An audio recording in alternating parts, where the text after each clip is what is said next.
guys, how's it going? What a day. What a day. Yeah. So, here to do a continuation from some of yesterday's uh, efficiency farming guide. I say efficiency farming because really I'm just going over the way to min-max your farming.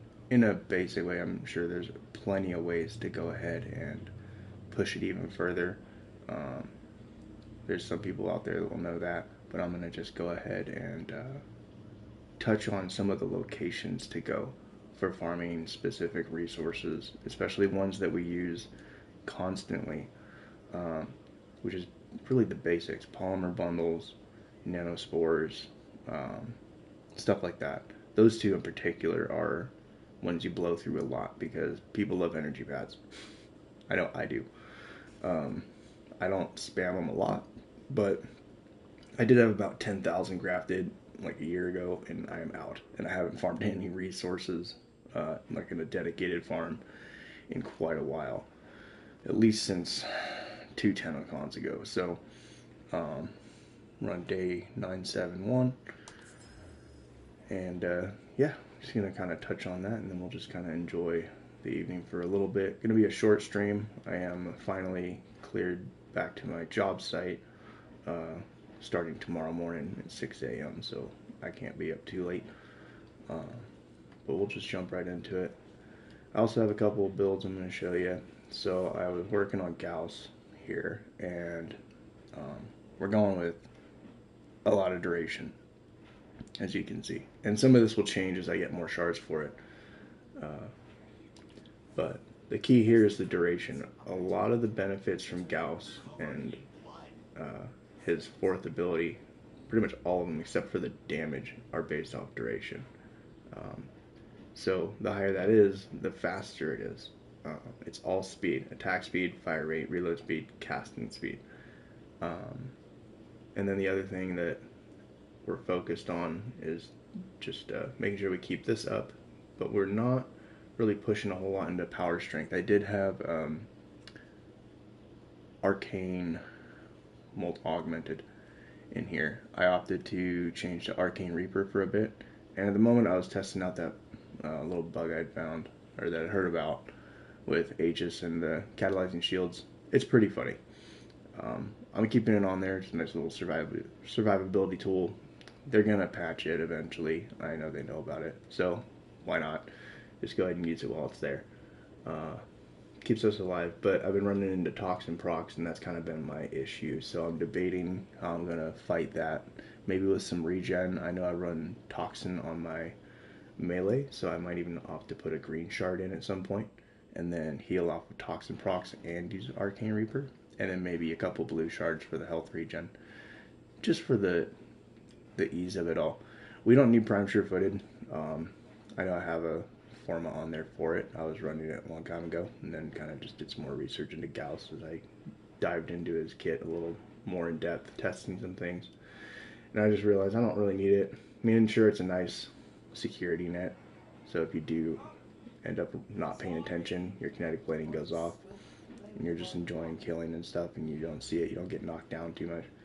But I mean, I'm pretty on top of it, and we have so much duration, 96.3 seconds on both of these. It's ridiculous. We have 112.35 seconds on Zada's Whisper. I put Zada's over his Thermal Thunder. I'm not stripping. So with the amount of fire rate that I get and the weapons I'm using, I don't need to. So we're just slaughtering. And then, of course, we just use this to get around quick. 100% power strength is fine. When we use Molt Augmented, which I'll probably end up changing Aegis out for that, if we did that now, we can go ahead and just remove this little setup and put that on there. It just gives it that extra edge of power strength to scale Zada's Whisper up as much as we want. And we can obviously just not run Speed Drift or Rush, or even what I was usually putting on here, just because it's funny with how fast he can be. I was putting on Armored Agility. And let me tell you, that's funny. I mean, look at that sprint speed, absolutely ridiculous. Plus, we're running the Prados, so we're booking it. I mean, absolutely smoking it. It's quite hilarious. I think I bullet jumped and I headbutted the skybox in Halvania's area. It was quite awesome. We can go ahead and leave that on there. Uh, let's see. We got an energy pool of 641, so I will be putting a purple shard on him when I get the chance. I did put 2 yellow shards on to make the casting speed of Redline faster, and that's also why I'm keeping on Speed Drift. I love quick casting speed. I'm a big fan of it. Anytime you can get an ability out instantly, it's just a big benefit to me in my mind. That is a personal thing, not for everyone. If we didn't want this for the sprint speed, I would recommend just Umbral Intensify. With, let's see, I'd have to put a 4-man somewhere and maybe just not run that. So Umbral Intensify, we still got this. We could change the polarity to something else if we want.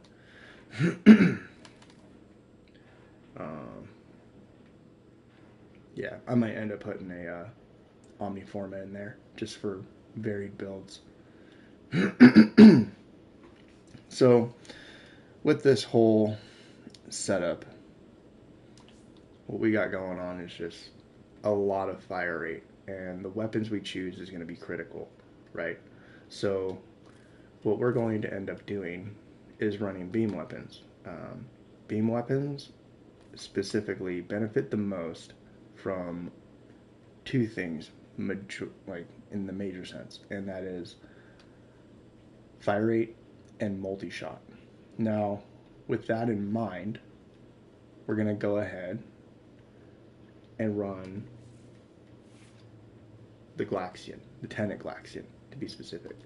I also did this with a Phantasma, and it was really, really good. I'm running a Corrosive Cold build. Magnetic Corrosive Cold. Actually, the Magnetic will help cut into the Overguard. Although I believe Magnetic is, innate on the weapon. And I don't have the percentages maxed out.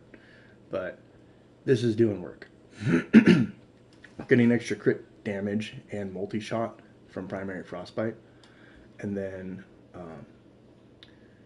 we just have fire rate, multi-shot there, status. We do have some more status chance crit damage, and then we have reload speed, more status chance. The Ribbon also has more multi-shot, and I do have crit chance on the Ribbon, so that makes it kind of nice. The fire rate from Gauss is really kicking this thing off. So that, and then what was I messing with? Oh yeah, this thing, when it's incarnate mode, just an absolute rail gun. I mean, it's hilarious, but you can run anything. So beam weapons, like a really good one is a Nucor. And I have quite a few Nucors, and one of my favorite ones, besides this one here, this one's really good. It's got a lot of statuses. So we have corrosive, heat, radiation, magnetic, but an interesting one you don't see a lot of people run is an impact Nucor. And I did this a very long time ago, and you can pretty much proc slash because of the impact status. So this is an old build. I still got faction mods on it. So I guess if I were to change it, I could probably just put that on there. That's an option. Running conjunction voltage because we're getting electricity from our Sentinel, which is Driga. And then actually, I don't have Lethal Torrent on here, so let's go ahead and give it more multi-shot, right? Fire rate and multi-shot, one of the most beautiful mods. I wish they had one for primaries.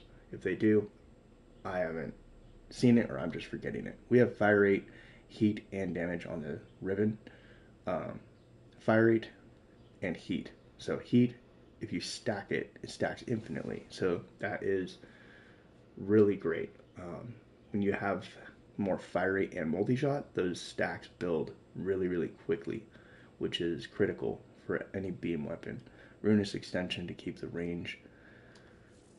And then, of course, we're using the Praetos, and my go-to build lately has been blast toxin, and the toxin DOTs are really nice, especially on some builds where I've been opting for green shards to heal on toxin procs, so I can heal as I melee along with Arcane Reaper. I don't have any green shards on him yet, but I plan on putting on at least one purple shard here for the melee crit damage, because he is actually a frame that benefits a lot from melee. It's referenced in his kit too, with specific to some of his abilities. And then we'll put on maybe a green shard for healing off toxin procs, because I do tend to run toxin on a lot of my weapons lately, and it's been a really, really nice little additive security net. So then Driga running the Verglas Viral Electric, and we're also getting Electric off of the ability from Arc Coil, zapping up to 7 enemies within 10 meters with electricity. We don't really need to run electricity on the weapon, but we're going to anyway, just as an extra benefit to that electricity stun lock, and to guarantee that conjunction voltage on the secondary. The primary has innate cold and procs cold a lot, so the primary frostbite is going to kick off from the gun itself. So yeah, and then the build for Gauss. Let's go ahead and just slap another mod on there.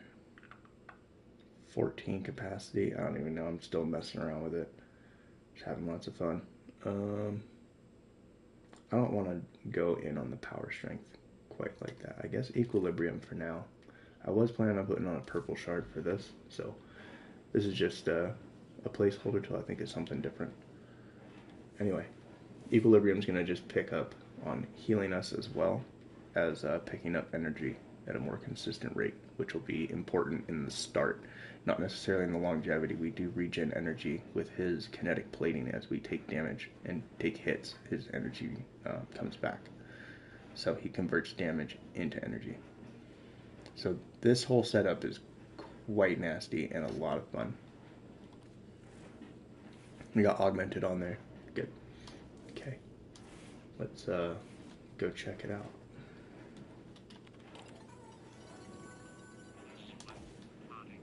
Doing some Coda farming. I have all the weapons now. Just farming stuff for extra copies, because we are going to max out the percentages eventually. And then I'll have to go back and do all the Tenet and the Kuba ones that I didn't max the percentages out on yet. But till then, just kind of going through it. Turn on the kinetic plating. Zada's Whisper will do the fire rate after. I mean, you can see without the additional fire rate from Gauss's ability, it's already ripping. Right? Put on this red line. There it goes. Just tearing through them like nothing. I mean, absolutely nothing. It's insane. The speed, even without the extra added sprint mods and stuff, is unreal. Just whee. I mean, look how high that is. Pretty freaking high. I mean, you can go higher. I've made it go higher. I've gone well over the tops of those buildings. So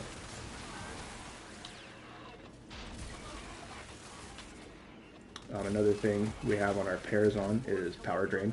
So when we do get an opportunity to perform a finisher on an enemy, which I usually just kind of spam the finisher button as I'm melee, just to see if I can get one. There. This orb floating around me is a buff for 50% additional power strength. Let's see if it shows it.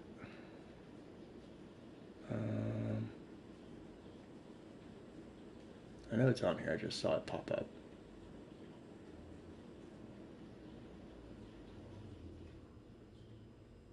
Mystic Bone. No, it's not showing it. But there it is right there. That little, this symbol.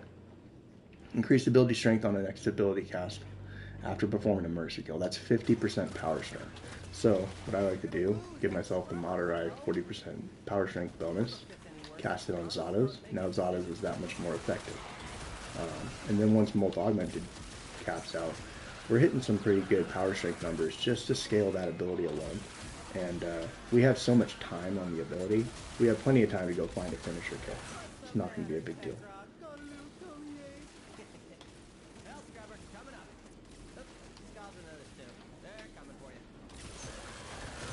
Yeah, pretty much the whole key of the build is just as much duration as possible. So we're rocking over 300% duration. And if you decide you want to go in all in on red shards for duration, you can crack this thing out fast enough to probably crash my game. I don't know.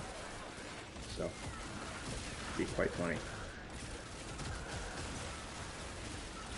And I did find out recently. So Gauss's red line carries over into Warframe, much like Volt's speed boost. It's not as noticeable as Volt's, but it is significantly faster.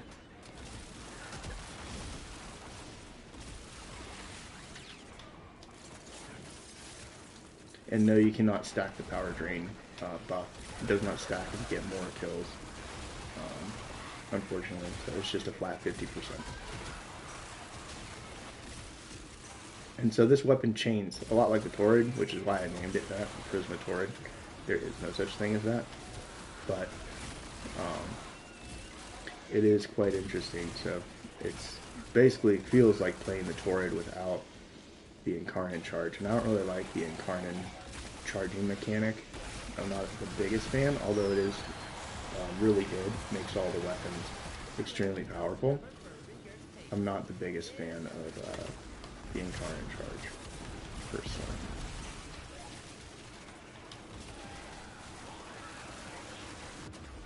Oh, I kind of felt that coming. Revive myself here. Where are you going, homie? Brother. You can't go Spider-Man on me. What are you doing? This guy. He's the one. Needs to go down. Okay. Did we find out which one it is? Oh, thank God. Been going through that for a minute. Okay. Kinetic plating. Red line. See if I can force a finisher here.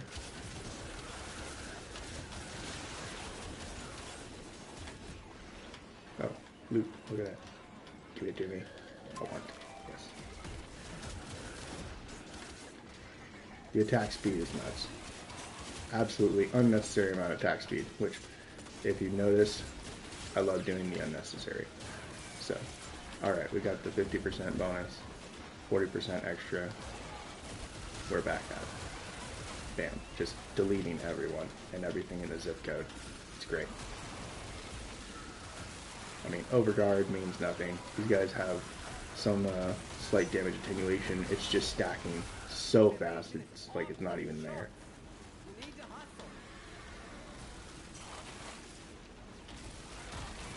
I mean, you should see what this thing does to a tank. It's pretty fun. Not the boss tank, but just like one of the tanks in general.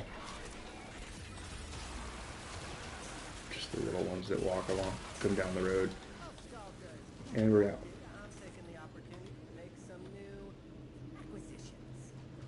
Oh, I didn't even think about this guy. Hello. Let's just see what happens. Electricity procs stacking like crazy. So, yeah, the damage attenuation can be a bit tough, but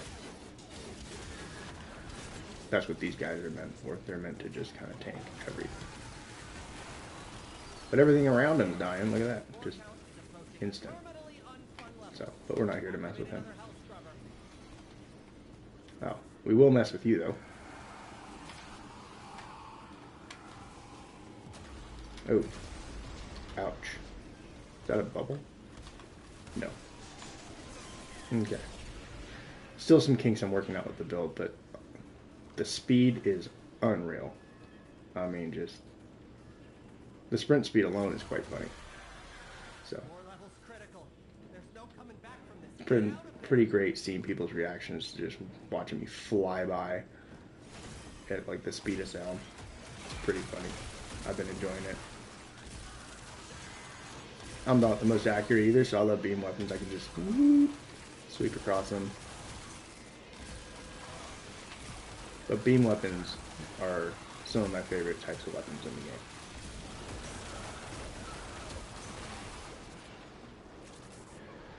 Oh, here's a tank. Nice.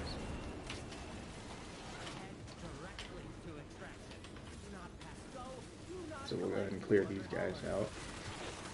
These tanky bastards. Oh my goodness, really? That thing right there. Yeah, keep going there. Okay. Give me that.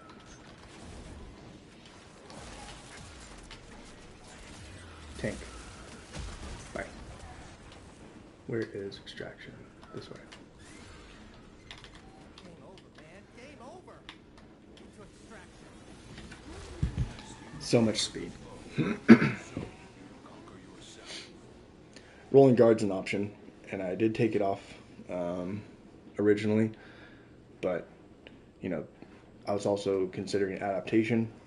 There's lots of options here with Gauss. So, and if I really want to just ultra tank with him, I'd probably opt to run both of those. So, considering that we already have 2 yellow shards on for casting speed, this 12% or 15% casting speed isn't the biggest boost.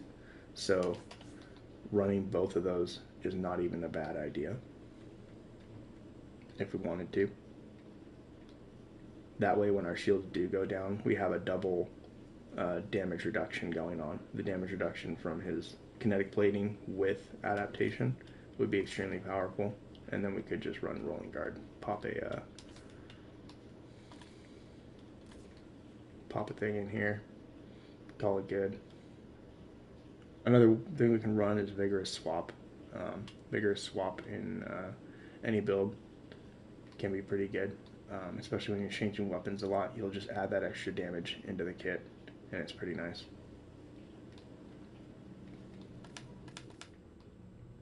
So yeah, so many options here to just kind of change things around from what I had before. I was running Pillage. I've never been a fan of the Thermal Sunder strip. I've always felt that it's just a little too slow for my taste. And I focus too much on trying to get my red line to 100% that I'm just not focused on the mission. And that's a personal thing. But yeah, so far it's been a lot of fun. Been pretty good. And I've been enjoying it.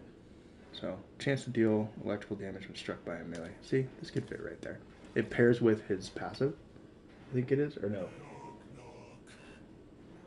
Not the passive, it's kind of like the passive to his red line. So when the red line, when past the red line, bolts of arcing electricity dance periodically from Gauss exploding en masse when the ability is deactivated. So this will kind of pair with that. This could be a good way to go. We could try this, making it a little extra tanky. He's still over 2 sprint speed, which is fast as shit. So, you know, we got that going for us. But yeah, just lots of duration. And it's been a blast. So that's my go on the Gauss build so far. Still working on it. Got to get some shards in there. And then we had another one we were working on. What was it? There's Gauss, and I've been working on a Nidus build. It's a much slower paced build, which is funny, but it's meant for really long endurance runs. I still have yet to test a few things on it, but we're still keeping the shards the same. Instead of running Molt over his parasitic link, I changed some things around and ran it over his 1. So that reduces the speed at which we build our mutation stacks, but our mutation stacks are now 3 times higher, and I still have to put some forma into them for the augment for Molt. Let's see, regenerative Molt, here we go. Do I have a forma? Oh look, I do. We'll save it though for now. I'm not sure I want to use it with him at the moment. So abundant mutation. He gains an additional 200% or 200 max stacks of mutation, and Undying has a 30-second cooldown. That cooldown, that sucks. But we're healing constantly, and we have parasitic link augment. This is based off of his health, and then we're getting power strength from his max health. I mean, I hit what, 11 or 13k HP with him in sim though, but still to hit that amount once everything was stacked up and said and done. And then we're using a downranked combat discipline. I'm planning on using a even lower one. So probably once I get this slotted in here and one more forma in for this one, or this here, either or, then I can run a rank 0 combat discipline, which will just be better on the health bar. And then the way we are triggering that is with the Coda Hema and also combat discipline paired with it together to give all of our weapons that extra crit chance from Avenger. Now, Hema is interesting. It uses, it drains up to 5% of your Warframe's health to reload. Headshots with this weapon have a 5% lifesteal. So, the way that I play Nidus, as we know, has always been like kind of slower pace, focus on headshots, and this was a weapon that I've had a couple ribbons for years and never really messed with it. And then they announced the Coda weapons, and I was like, all right, cool. So I've been messing with my ribbons for it. I have two with some decent rolls on them. Not great, but they're decent and they work. And so I'm slowly putting this build together here. I know which mods I need to get in there, just waiting to get the form for them. Eventually it'll happen.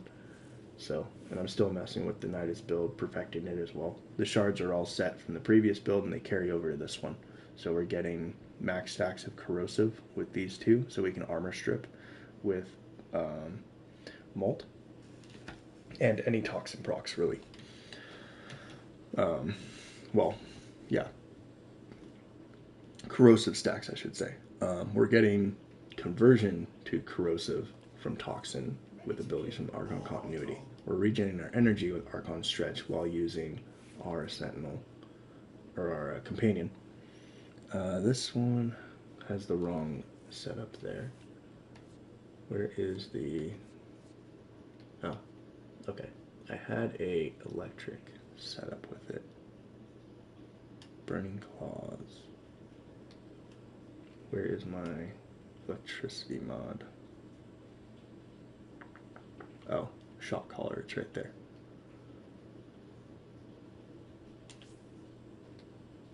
So it's still getting heat. I wonder why. Magnetic, Radion. I'll have to mess with this later. But I wouldn't really be running him anyway. I would probably be running Driga for that electricity. There it is. To regen the energy. So I think I was messing with some viral stacking. Anyway, this has been amazing, and these right here have been incredible. So these will heal you as you're attacking. Critical hits have a 5% lifesteal and increase maximum health by 5% for 15 seconds, stacks up to 25%. That paired with his augment for parasitic vitality gives you so much HP, it's kind of stupid. And we're running that adaptation. Like, yeah, I don't know. I saw the health and it kept going, and I was just like, all right, how far does this go? And so I hit 13k so far. But I'm sure with other outside buffs, we can get it to go even higher. So we're not running a whole lot of power strength. And if we were, I think it would be pretty nasty. So, but we don't really need much more HP than what we got going on already. And we're healing constantly. So it's been a lot of fun. Still fine-tuning the builds on the weapons since I just got these. They're not perfected yet. But this build has a lot of potential for just being one of the most insane Outlast endurance builds I've probably ever made. So it's just kind of slow at the start, it feels like. But if you can survive long enough to get your stacks high enough right in the beginning, you're smooth sailing and you just keep going. You just keep killing, keep pulling enemies in with your larva, pop your molt, get the toxin procs to start stacking corrosive, and then just go ham. Just start killing everything, preferably melee, but you can even try headshots if you want to. You'll be tanky enough to just slow things down. Aim for those headshots, have some fun with it. It's been a blast so far. Good synergies here. And it feels like it's a risk reward, and it is, but I haven't really had any issues with it yet. What else are we running? I think that's all I had for builds for now. I am going back to work soon, tomorrow morning, so I'm not going to be streaming a whole lot. But what I will be doing is in my free time, I'll try and get some videos out on just like detailed build videos for you guys if I can. I know I had told some people I was going to make one for Calervo, so we'll go ahead and get that going pretty soon. But yeah, let's go over the farming guides here, or just the farming in general. Where is, there she is. So Cora, right? When I was going over the modding and the statuses and stuff like that for weapons, especially for farming, viral slash is the way to go, and gore chance is what we're looking at. It's a stat modifier that rips the parts of the bodies apart, and then when you're desecrating with necros, or if you're farming, your percentage chances of loot dropped from the enemies is based off of the amount of parts on the ground. And with that being said, Core is a good farming frame. Paired with a Nova and 2 Necros, you have a very efficient farming squad. The locations for various farming spots for resources is kind of specific. So we'll go ahead and just go look at a couple of those and just get into it with where to go, how to set up, location on the map to set up, what tiles you're looking for, and what resources you're getting from that area. So let's find a weapon that's going to just do slash damage here.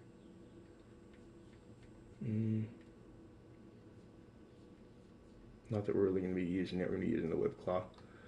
But yes, I have 8 Forma in the Stug. I'm not ashamed, and I am ashamed at the same time. I believe this is one. I have it set up for gas. Interesting.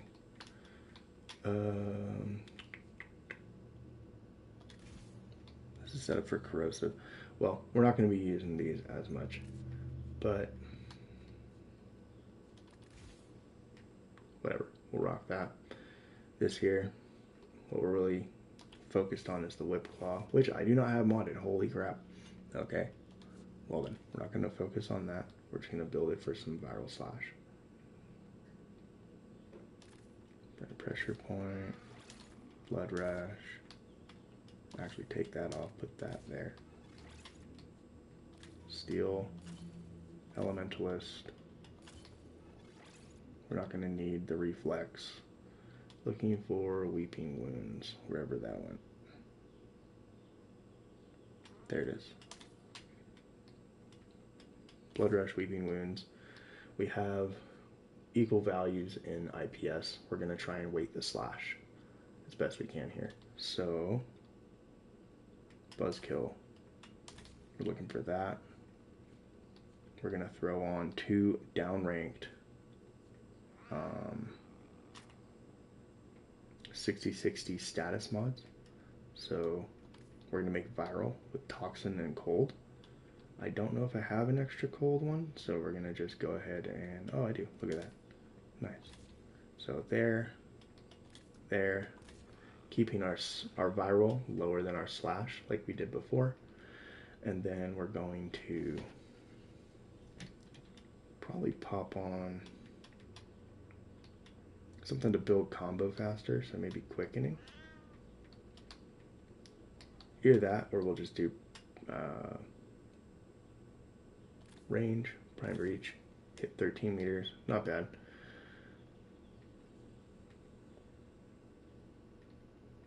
Yeah, this setup should be fine. So we're gonna just rock this for now. And I'll just run this on non-steel path. The values and the amounts of resources you get on steel path are going to be better, but just for the sake of speed setting up, I'm just going to go ahead and show you. So the resources we're going to be looking for, if you're looking at a list of resources or you want to find out where to find them, you can come here and then come down to components. No, I said components. So this will list all your resources and how much of each of those you have. If you don't have that resource, it's not going to pop up on here. So you have to have already had it or have some of it currently. What I am going to be looking for right now, I will show you where to farm nanospores. Now, early game, you're going to have a lot of them, but these right here, it'll tell you where to find them. Location, Saturn, Neptune, Eris, and Deimos. Eris is where we're going to be going. And you would think it'd be a survival. It is not. There is one specific mission for farming nanospores that I absolutely love, and I was taught to farm there. You'll also get some mutagen samples as well, which is going to be nice because you need those in your dojo if you're going to ever max out certain things. Especially for building mutagen mass, you need mutagen samples, and you need a lot of them.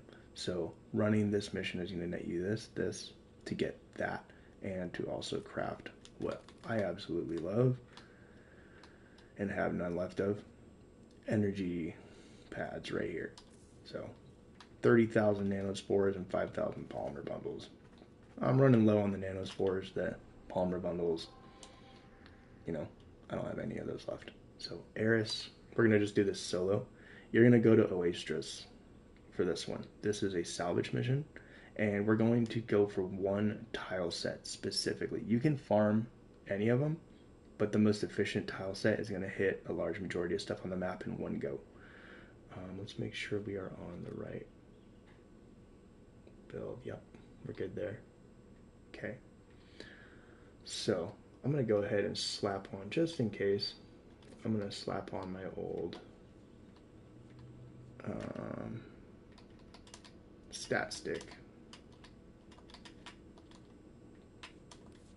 Yep, there we go. So just make sure this is built properly, nothing got taken off of it. Yeah, just a slash stat stick. So I don't know if it's gonna I have no clue if this is gonna be something that like doesn't work anymore, or if it does, but questions I have, answers I do not, right?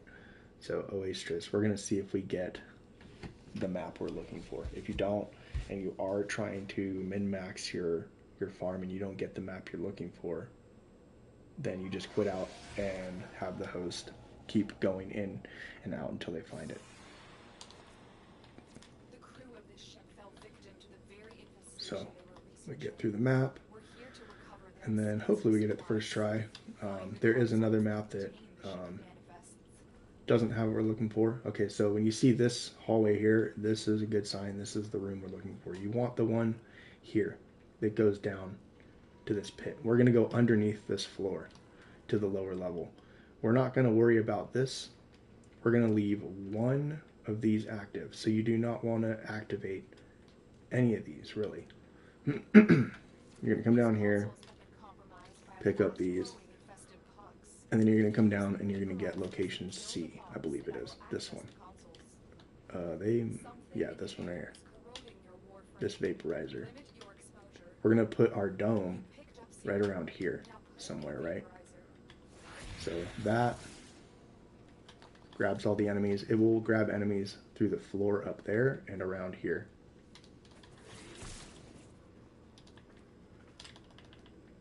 It's not letting me put it in. What? Why? Oh, it's because I didn't. Why is it making me do A? Alright, well. Now it's allowing me to do C. So activate that one, let it go. We'll get C eventually.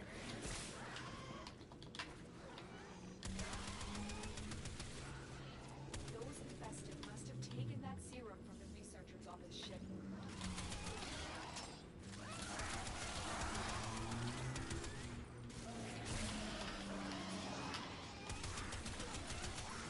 dome went down. Struggling with energy in the beginning. Usually I have energy pads to help me out. But yeah, this one's close enough to be able to do that one consistently the entire time.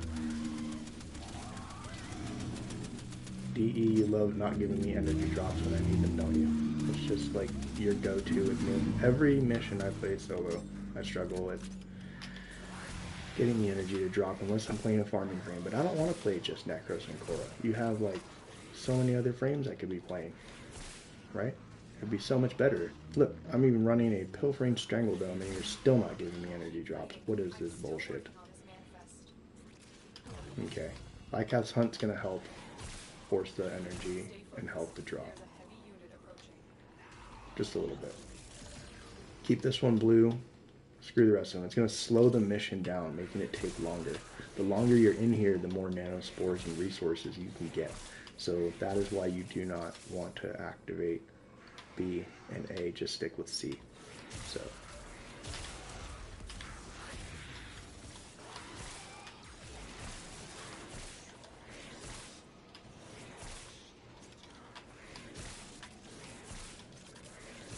And there's our energy coming back effectively.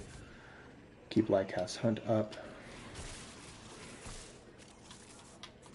Pop in these things when you get the chance. When your dome's getting close or halfway, I usually stack them because you can put two. So I have 35 seconds roughly on this, so I'll try and get it every 15 seconds. I'll pop one down or so. So this is how you would farm in the spores, and that decrypting is going very slow, which is what we want. You can go as many rounds as you can handle, so you'll just have a Nova right here somewhere, and she'll usually be wearing the Rip Kiss as her melee. That will be what she'll be using to kind of get the gore chance into her molecular prime, if that still works. I don't know if they removed it or not, but that's what we used to do. And then you'll have the Korra pretty much killing everything and two Necroses to desecrate all the bodies as they get slashed by the whip claw. So, that being the case, you should be getting a fair amount of resources. And we're on solo, so it'll pause. We're at 5,424. If you're on Steel Path, the drop rates and the amount of enemies would be a lot higher, so you'll get more. I'm just running this on normal mode because it's a little bit quicker on the startup. And I know I don't have energy pads to help myself get a kickstart in the beginning, which helps. So, but that's why we're here, so I can make more of those. But yeah, this is a nanospore farm, so this is a good one. I wouldn't stand too close to that. I don't think it damages you. Maybe it does. Yeah, it does a little bit, but. Yeah, the two Necroses really are the guys that kind of just chill on the squad. So if you got a couple of buddies that don't really want to put in a whole lot of effort, but they want to be there to get the resources, sure, bring them along. They can just be the Necros. All you need is a basic health regen, desecrate build. Basically just out heal the desecrates, life drain, and then they just kind of stay nice and safe in a corner somewhere. And that's about it. Everybody picks up here and there. Quite simple. You can run this solo with Korra if you want to. It's not a big deal. So it's just more efficient when you run with a team, and that's what this little guide is about, is efficiency. Oh, I see.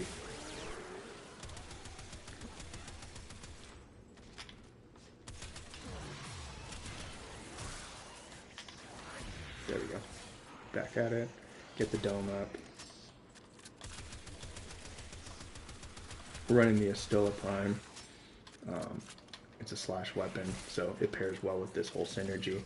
Any weapons that you can bring with you that do slash damage that you don't have modded for like elements, it's going to be good. The elements I went over in the previous stream, just make sure you stay away from those disintegrations. They're going to reduce or negate certain loot drops.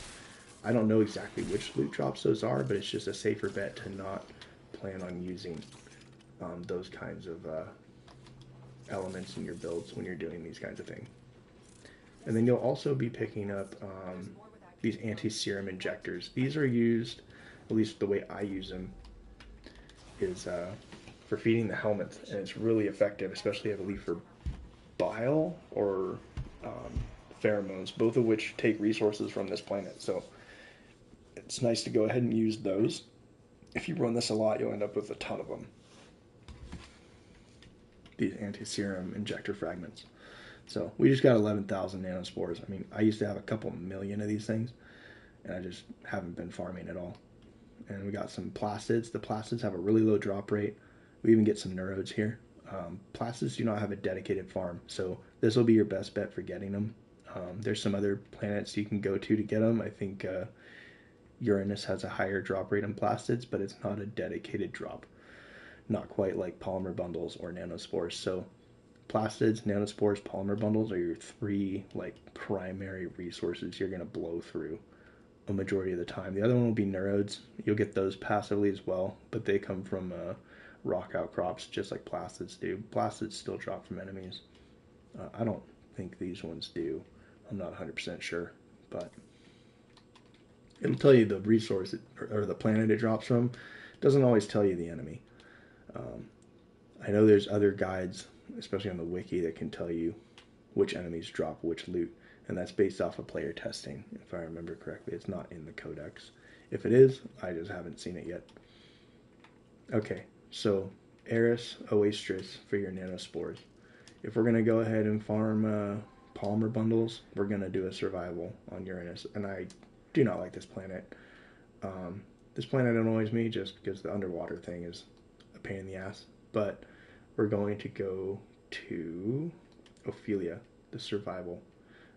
I believe there's also, isn't there a, yeah, that is a disruption, not what I wanted. I was looking for the Dark Sector mission, which is one of these. This is a disruption, you can do it there, but we're trying to farm polymer bundles off of enemies. So Ophelia is going to be a killer resource farm for polymer bundles and plastids. Now the way this is weighted is like the one on top is going to be the higher amount dropped. So the next one down is plastids, which is good. So you want to get these two from here. If we went back to Eris, it would probably do the same thing. I believe that's true. Let me see. Yeah, nanospores, plastids, neuros, mutagen samples. Those are the drop rates of them. We got more mutagen samples than we did neurodes. These don't drop as consistently as these, but definitely the top two are the ones that are a bigger priority on that planet. So we're going to go back to here. We'll go to Ophelia. Same thing. And I'm running a Darza Kavat for the crit chance and crit damage, so it helps my Whipclaw scale its damage better.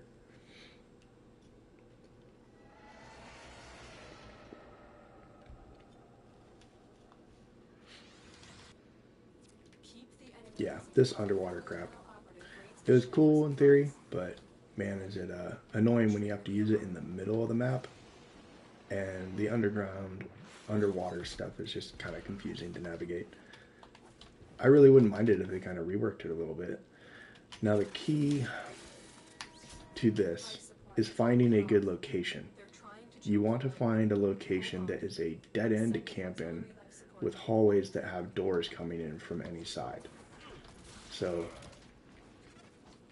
we came from that direction. We don't really want to go here because this is a dead end coming this way. We want to have a spot that's like this, a T-joint hallway where our dead end is there and enemies are coming in from various areas. So we're going to find a spot if we can, or we just pick like a central location where everyone is at.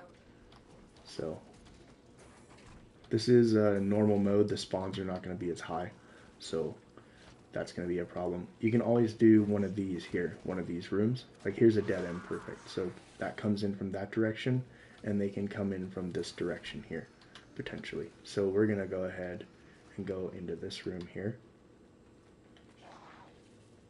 And I don't know if the enemies will catch up to us necessarily, but in theory, this is what we're looking for. Pop it down in the middle, Black Cat's Hunt. And we're on such low enemy levels. When you get a steel path, the Kavat's not going to be killing everything. But, you know, this is where we want to be. So, we can even pop two of them down if we want. I don't know why no enemies are coming from this direction. There they go. Now they're spawning. Okay. Normal mode, the spawns are lower. A lot lower. I'll put it more in the middle. Now it's pulling from both doors with claw. And now they're starting to drop some things. We're getting detonite ampules, health, energy. We'll be getting some polymer bundles. The Kavats are too strong. But this is working pretty well. So this would be like an ideal location. So you want to have a point of entrance there, and then something to back yourself against too. And then you can have your, if you're running with that same team, you can have your Necros or two hanging out behind here so they don't accidentally get shot or something. You can have your Nova back here. The wave will just go out, high duration Nova, and then speed all the enemies into the net, and then they'll detonate, kill them, get the resources. And that's what we're doing. We probably won't get a whole lot here. These Kavats are rather strong, and they're not going to really let anything come into the room. So Steel Path is much better for this, but just to kind of show the location and be able to slow things down on my end, so I'm not worrying about surviving. That's what we're here for. Life support has arrived. So, yeah. I'll probably end up doing a long farm here with some buddies sometime soon. This one's going to take a while. We're just going to go ahead and bounce out for now. We can see if we got any polymer bundles. We got a few. So definitely a lot more than, say, the other resources. Placid's close behind, so that's what we're looking for. The values on Steel Path with boosters going to be really good. If you can time your farms over a event with a 2x event resource booster paired with your resource booster, that will be absolutely insane. You'll come out with some crazy numbers of this stuff. Another thing that you can farm is Vitus Essence from arbitrations. I know I've done a few of those during 2x events, and let me tell you, that is I came out with almost 1,000 once. Blew through it all on Kuva. You know, that's a big run. So just running for hours and hours, trying to go to level cap kind of deal, you know, that kind of thing. So that's really where you're going to be farming a majority of the time. Another great place to get some resources is Venus, and this one's interesting because not a lot of people know this one, or if they do, they don't farm it here. So you can get alloy plate, circuits, and polymer bundles from the Orb Valis, and this is a rotational farm, so you can stay here indefinitely and just keep cycling your missions because it's an open world mission. So what we're going to focus on is a couple of different points around the map. I believe there's 2 of them I have marked. I think there's 4 total though. So you see my red markers. 1, 2, I do have all of them marked, 3, and 4. These are specific mission points in the open world, and they're basically like a defense. So you'll come over to this beam, and when you're on Steel Path, you can run it with a Cora, or you can just come out here with a Necromech, and you don't even need to bring like farming frames if you don't want to. That's what I like to do. So you gotta hijack that, right? So we're gonna go ahead and try and do this here. So what I do is, this is a little bit more relaxed, and it's kind of fun because you can play your Necromech, and we don't really play those a whole lot, so they just start swarming you on the defense here. You just start killing them, and then towards the end of the mission, you just go pick up everything. It's just like a short defense, only like 2 minutes, roughly, a little over that. And then once this one's done, you go run the next one, and then it'll reset. And then you can come back to the same one, or you can move on to the one after that. I recommend leaving those things. It'll spawn more enemies. More enemies means more loot. So when you see those pillars pop up, leave them. Don't destroy them. It means you're going to get more out of your farm. So that's why you're here, to get the resources. So you can pop your necromech, blow them all up. The defense should live unless you're like really not paying attention and not killing anything. So mine's going down a little bit here, but I'm taking more time to explain than I am to kind of just go for it.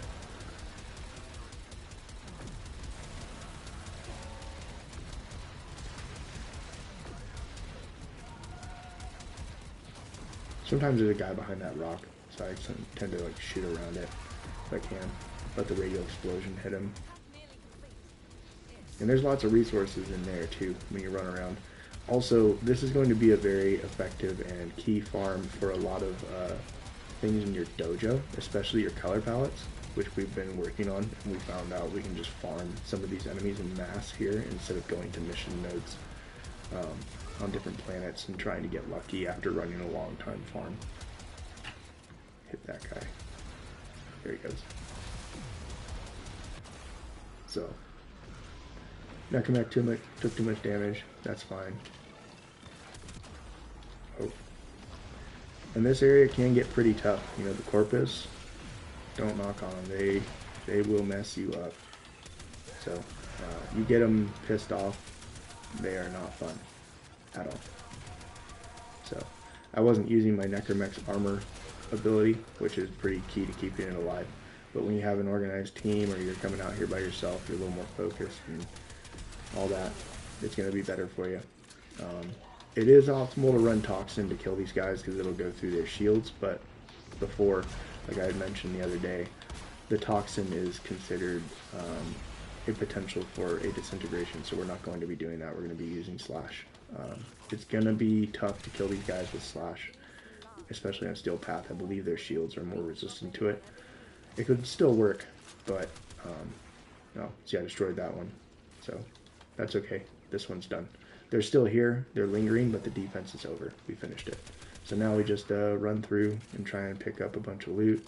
We're getting alloy plate, circuits. It's kind of all over the place, so just take your time.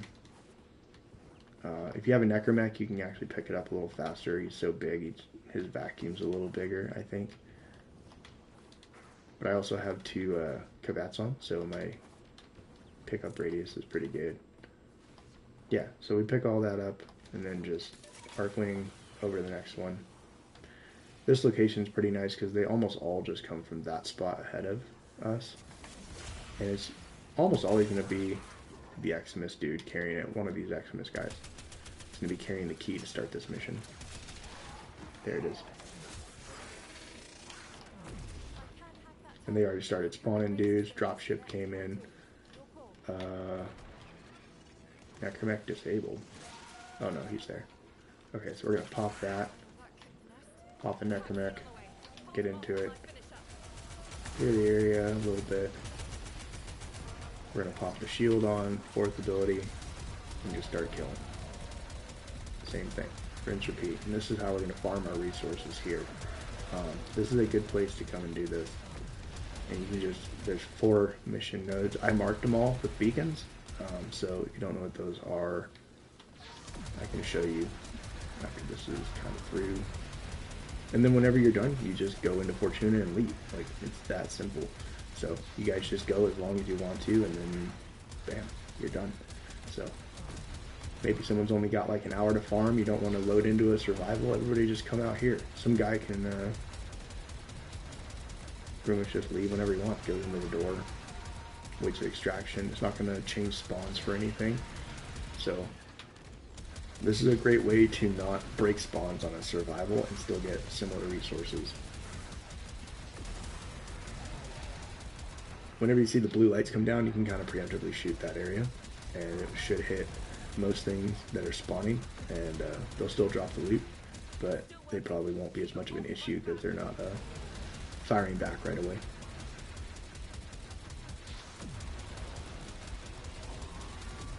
So these are some of my favorite places to come and farm resources. I've been farming them here for a while, so this one in particular is definitely a slept-on farm spot. And also a great place to get kills for certain enemy types. You can probably even check some of the open worlds on the other maps, the Ostron and Deimos open world, and see if you can get spawns for other enemies that you need for color palettes in your dojo, and other farm locations. Deimos has tons of resources, very rich in resources for infested type of things for pheromones and bile in your helmet system, and you'll find lots of resources that you need early on for early game content on Earth. We got 10 seconds left. We'll just go ahead and finish off all these guys. I don't know why he's still alive. Oh, he's just dying. Okay. Yeah. These things will pop up. Those are from the spider. And you can also farm the spider here. So, I guess I should probably go over the farm for that too. So, we'll do that. Now, bringing a Korra, 2 Necros, or even 1 Korra and 3 Necros is probably best for this next farm. And this is also here. So, we're going to shoot that guy down. Yeah, we just did that. Okay. So, Fortuna's here, right? So, the other 2 locations are marked over there, and there you can find them on your map. They'll have that orange beam coming up. Just go look for those defenses. You'll get lots of resources from those. Of course, I didn't go pick up. And if you're running the Itzel, you can actually fly around, use your vacuum with it, and it'll pull all your resources in. So if I went ahead and did that, I might be able to get them if they're still here. Boom, like that. Use your vacuum on the Itzel. It's also a very effective way to gather all your resources in the area. But going back to Fortuna, we're going to use it as a marker point. So I have markers in places of interest that I can use to find my way around. So when we're looking here at the door, we're going to go behind it to where those 2 peaks start to meet. And we're going to fly under those, and it's going to be at the base of the back one. We're going to go into the exploiter orb farm, or the fight. So this is actually an interesting farm because you do not need to finish this fight if you don't want to. But if you are looking to get standing for the Vox Solaris for your syndicate for operators here, this is where you want to go. It's basically an infinite toroid farm. And you do not need to finish the fight. So you can actually leave after you're done if you don't wish to fight the exploiter orb the rest of the way. So the only caveat to this is you have to have the resource to start this fight, which I don't know if I have any on me at the moment. We'll find out. Yeah, so I do not have enough on me. I haven't run a Thermia Fracture in like 5 years. So the spider will come down and she will be here. You're going to shoot out the rocks on either side, that one and this one. And then she's going to fall down, and then you're going to take out her first coolant cell, and or her first, whatever that thing is, the coolant vent. You're going to blast her vent. She's going to come over to this side. When she's over here on this side of the map, of the arena, you're going to have your Necroses here. You're going to have a low range Korra here. You're going to put as much negative range as you can right here. And you're going to have 1 Necros with pull from Mag. You're going to have Necros pull onto all the little green guys, the little green spiders she spits out every once in a while. He's going to pull them all right here, right where this clump of rocks are, because the coolant sludge she puts out comes out to about here. So that's going to slow you down. You're going to have 3 Necros with 1 with pull, preferably. And you're going to have them pull all those spiders in. And she's just going to whip claw them. And they're going to start dropping those toroids eventually. And you can stay here. I don't really know the drop rate of those toroids off of the spiders. But this is the most consistent farm I've ever done for the toroid farm. And it's actually how I got enough to really max out a lot of things. You'll eventually need specific amounts of toroids of different types to rank up and stuff, and I'll go over the different locations to farm those. They are on the wiki. I don't exactly remember which colors come from which ones, but I'll show you the locations to farm various toroids. I just won't be able to tell you exactly which toroids come from which spot. But we could probably kill a few things and find out. So, yeah, really, really low range Korra. I mean, like, extremely low. So, like, 50% range if you can get it. I don't even know what the minimum range in the game is, but however low you can get it. And yeah, one Necros with pole, but have two others with you. As much desecrate as you can possibly get, right? We want as much on that drop chance as possible. And again, these farms are extremely boring. It's mostly just standing around and watching one or two guys do something, but you're getting lots of resources that you need. So this is about efficiency farming, not really having fun at this point. It's just like getting what you need so that you can progress certain syndicates, so you can start doing the more fun things and not struggle because you don't have like a good amp or you don't have enough resources to build this or build that. That's what this kind of guide is about. So yeah, you'll put it here, and then when you're done, you guys finish off the spider in here. She goes outside, and then when you go outside, you can just leave. You don't have to finish the fight. You can just go back to Fortuna and say, screw it, I don't need to fight this bitch. So that's what I've done. I've brought some guys here with Necroses. Sometimes we bring a Nova, Speed Nova, to go ahead and speed things up. Then the damage is just that much more effective. Not really necessary in that case, especially here, because those spiders just spawn right there, and the first thing they do is just come to you. Like they know where you are. Your feet are on the ground. They're tracking you. They're going to come and find you. This farm has been really good for getting extra standing when you need it, for buying amp parts from Little Duck, things like that. So I wonder if it'll let me leave. There used to be a bug where you could enter and you couldn't leave unless you started the fight. So yeah, they fixed that years ago. Thank God. Plus, when I first started this game on PS4, oh god, see that lag? Yeah, like, it's still bad. There's still a load time. Oh, there's not much of a load time there on that one. So yeah, you'll come out here after sending her outside. She'll be right over here. You don't have to stay. You can just nope out. Just fly home. You don't have to stay for the fight. It'll just say mission failing. But you have all the resources on you, and it's an open world. So as soon as you get into extraction, you keep everything. It's great. I love that whole entire little gimmick. I do not remember that mushroom being there. Questions? Anyway, yeah. That would be your best bet for farming your toroids. The different locations, we'll go over those. A side note, this pipe right here is really great for getting your vent kits standing, and also getting your combos and things like that that you need for your rally quest line. Just keep that in mind. If you're looking to build up anything with a K drive and you need to get grind points and tricks, you'll get lots of trick points off of this pipe. I spent hours out here doing that freaking rally quest line. Finally got it done. I do not have a map key bound, but we will just go to different parts of the map and find them. So the first spot that we can go from Fortuna is just down the road. So the first road here leads that direction.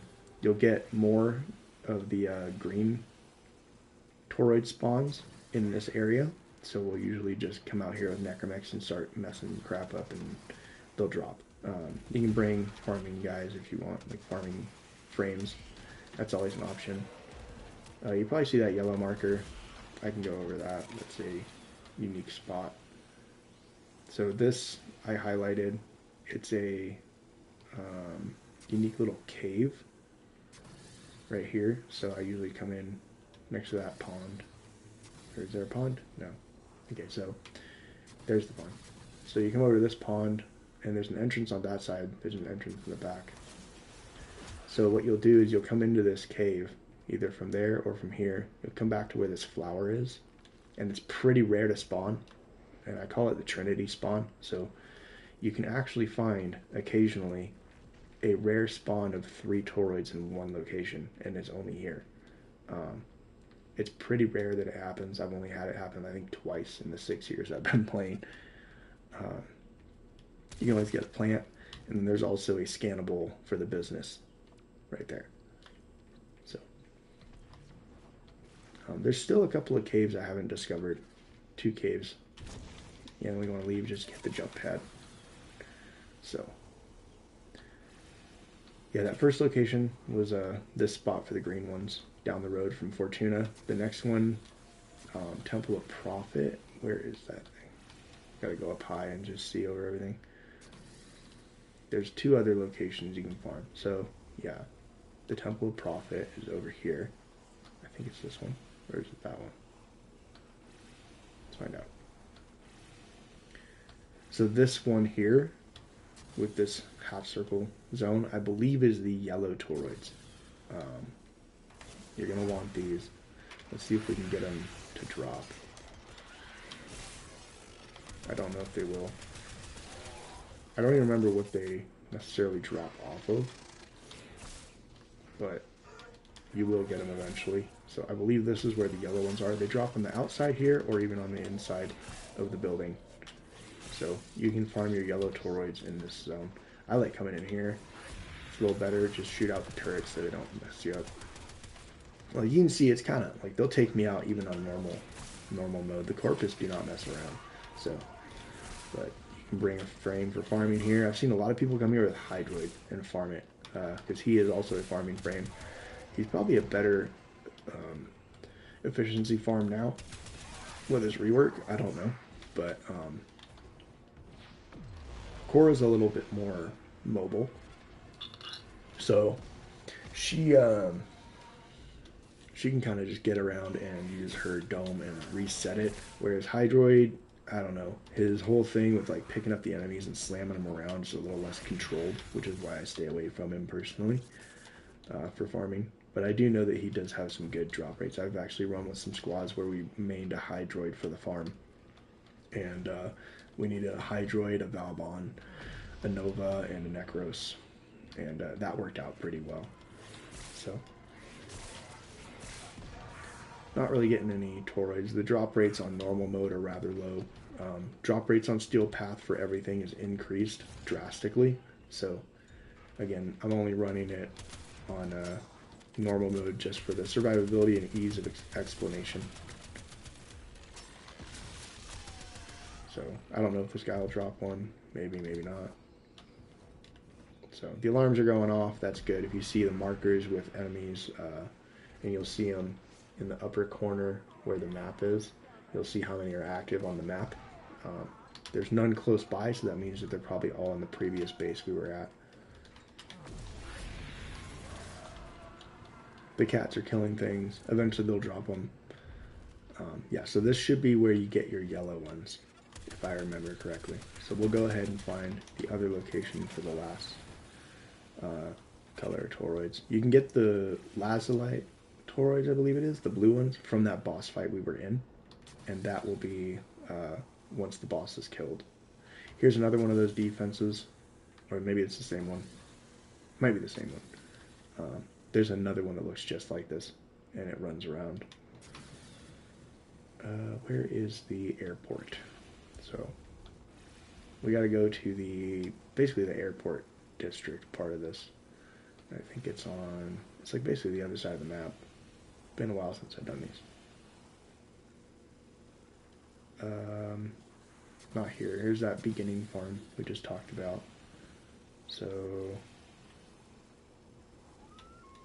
here's another one of the defenses.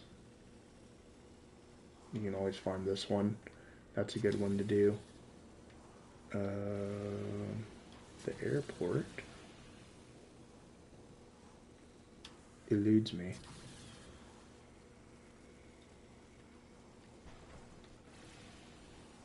Oh, you know what? I do have a map. Forgot I have a mouse and keyboard. I think I can hold it down. Yeah. Spaceport. There. I'm done. Okay. Bam. So, spaceport over here will drop the, see there's yellow, green, and I think there's like a orange one. This should be where the orange ones are.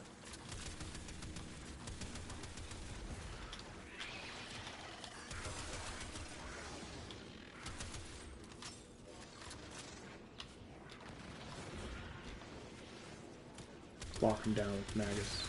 Lock down. anomaly to pull them in.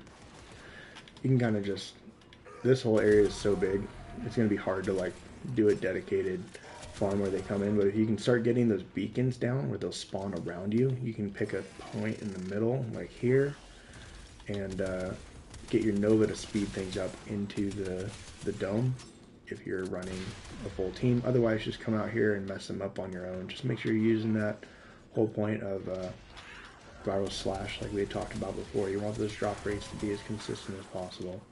And these drop rates are low. Toroids have a very low drop rate in general, so don't always expect it to be extremely fast just because you're running all these frames with all that drop chance. It doesn't mean that you're going to get massive quantities and a really fast rate. Those rates are going to be low regardless. Look, we got Frostjaw. Nice. Those rates are low, and I don't think they're going to change them anytime soon. But it's your best chance and your best bet at getting them faster than normal. So that's what you're trying to do. You're just trying to min-max your way into getting the resources that you need to not have to struggle down the road.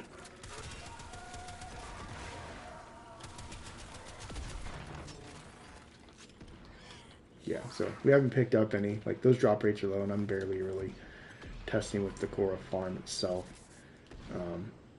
And Steel Path has much higher density of enemies and spawn rates. So this is where you would go for the orange ones, the spaceport.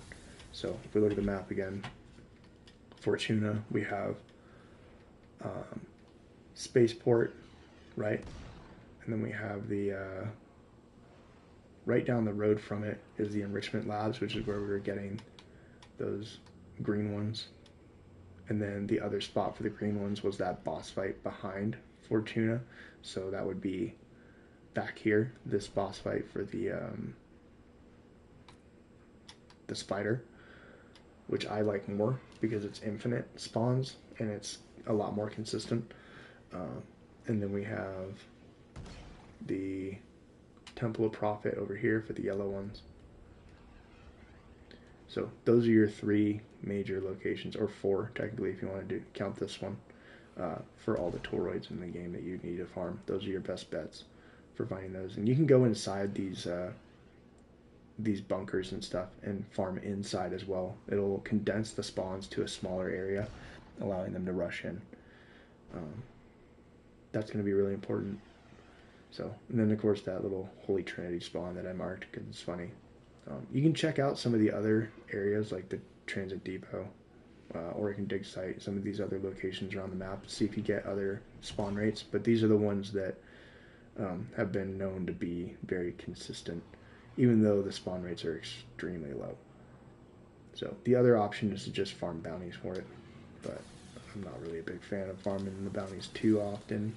If this is just something that I can jump into and stay there on my own time and then leave when I want.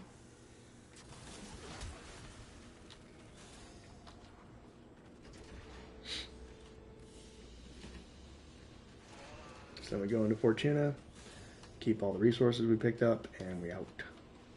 And then we'll go to Little Duck, just to kind of go over amps. Some people had asked about amps before, players have played with, guys on Reddit, things like that. So make sure you're in your drifter operator when you're talking to Little Duck, she'll get mad. So Slayer standing, you can trade toroids for standing, right? So I got 17 of these left, 28 of those, 2 lazolites, 23. I blew through so many of these things. Let me see. Yeah, so it'll tell you in the description. Caldotoroids earned from enemies located at the enrichment labs in the Orvalis or from cytorachnoids. The green ones, the Vegatoroids, also located at the spaceport. So there you go. I had some of them backwards. But the description of the toroid itself will tell you where you can find them. Yep. I don't remember those descriptions being in there, but they must have changed it. So, yeah, these are important to use. I almost never use these things for standing whatsoever, but just collecting these toroids is going to be huge. The mite arachnoids are the ones that spawn from that spider boss. So these are the ones that you can really like. They're all worth 1,000. Really, like these three right here, all worth the same. The only two that aren't is the Crimsotoroid, which you get from the Profit Taker Orb, which you have to be maxed out with Solaris United first to even farm this. And then this one, the 12,000 from the Exploiter Orb, which is way easier to solo than the Profit Taker, in my opinion.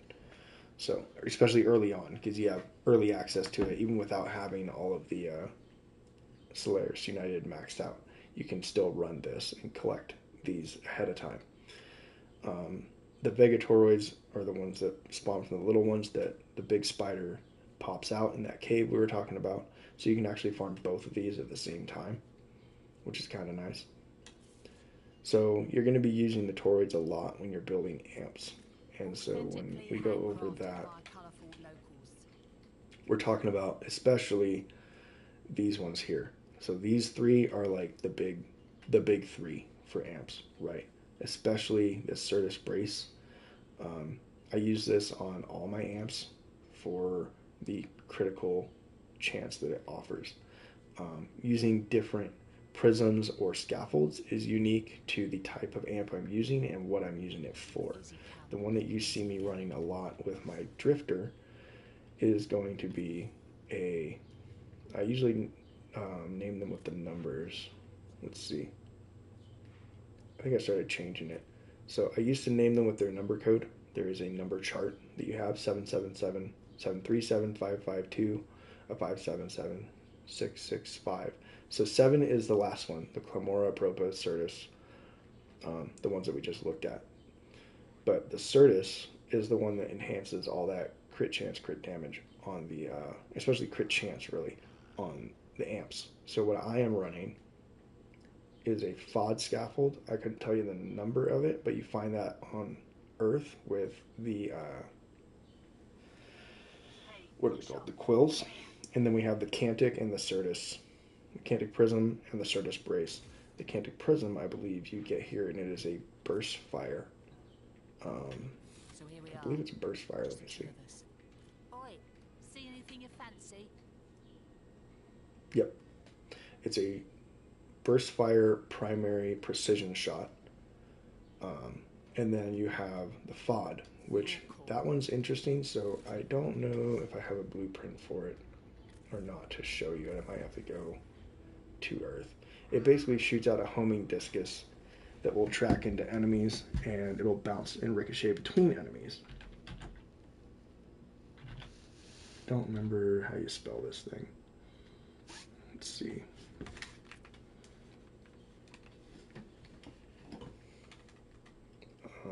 Amps. Okay, well, it's showing me all the ones that have it on there. Let me see if I have it on blueprints.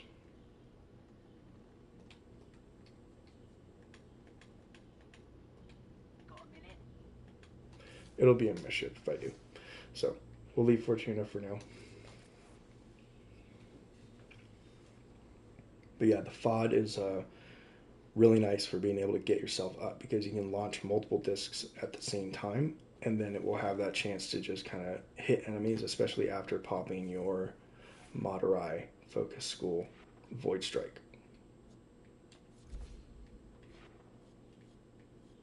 So this will give you basically 1,000% more damage for 8 seconds. So you have a 15-second window for Last Grasp from Yanaru to get yourself up, and then you have 8 seconds of boosted damage on top of the damage that's being boosted while in Last Grasp to knock out enemies. Really effective and very useful. Ready for action.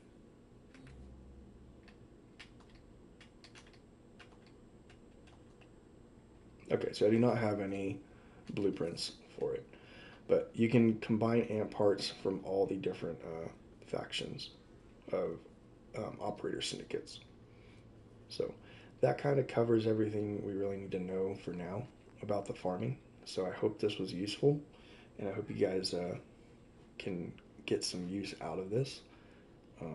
You don't see a whole lot of people covering it, and it's something that I think is rather important, especially since right now I'm kind of struggling on some resources after not farming them for so long. So it's been on my mind, and I figured you guys might need to know about it too. As far as a Necros build, so I'm running Korra. This is my usual build, so I didn't really change much on it. Running negative strength. It's probably a very outdated old build, if I'm being honest, but all our damage was coming from the Whip Claw itself. I guess we could probably scale the damage from the Whip Claw higher with power strength now. There's changes to this whole synergy, and we can now mod the ability as a weapon. But I'll go ahead and mess with that another day. We're using accumulating Whip Claw, so we can stack our damage bonuses, and then Pilfering Strangle Dome for the loot chance drop, paired with a Necros. I mean, this build's so old I still have Equilibrium on it. That's crazy. So I don't even have shards on my Korra, and if I did, she'd probably do a lot better, but I haven't just really messed with it much. When it comes to Necros and farming for that, so I don't know if I have a build for that here. Not on this Necros. Let's get a different one.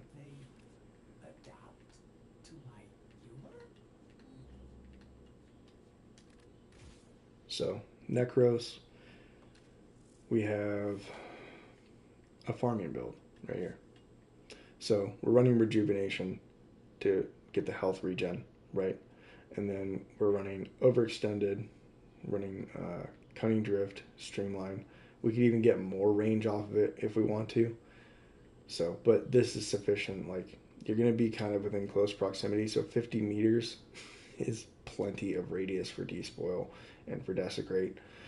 Health to give us a health pool. What the hell was that?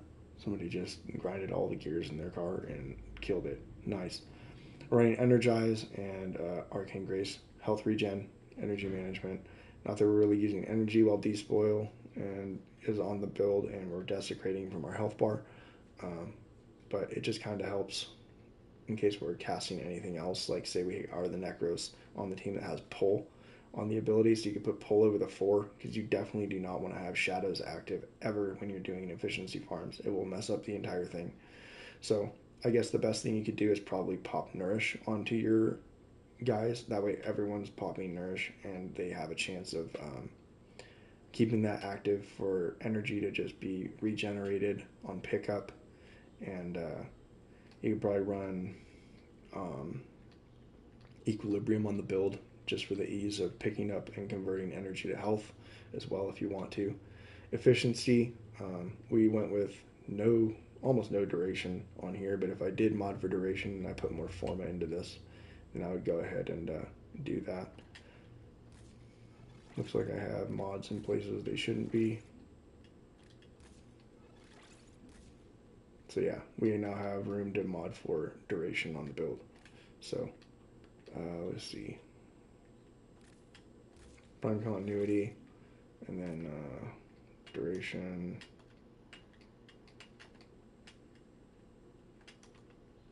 I guess we could run narrow-minded if we wanted. So wouldn't be bad. 139 range, still good. 34 meter desecrate. You're going to be within that amount of distance from a Korra when you're doing a close range farm. Like, if you were not that close to your Korra, I guess I would have a lot of questions. Our health drain is now 2.5. If we took that off, it's still at 2.5, so you don't really need to change it. At that point, just whatever you want to put here is up to you. You could probably give yourself some more energy, so you could do like flow, either a basic flow or a primed one, doesn't matter. Then you have room to cast your abilities without having to worry about the energy. You could even opt to take this off, and then just to have all the energy on spawn, you can run preparation. So that's a good mod to have, especially when you're thinking about, like, what am I going to do when I don't have energy at the start. So 100% maximum energy filled on spawn, and we have a flow mod we can put on, so that would be a lot of energy right from the start. So can't run that one, so we'll just run the regular flow, right? There it is. Bam, we got 300 energy now versus his crappy little, like, whatever it was, 150. Eesh, it's terrible. We do have 175% efficiency, which is fine. But again, just making everything easier for yourself. So this would be a good Necros farming build. I can put pull on there, and it'll pull enemies into certain locations if we have to. So if we wanted to, just go down to where we find pull. There, we need bile. Still need more.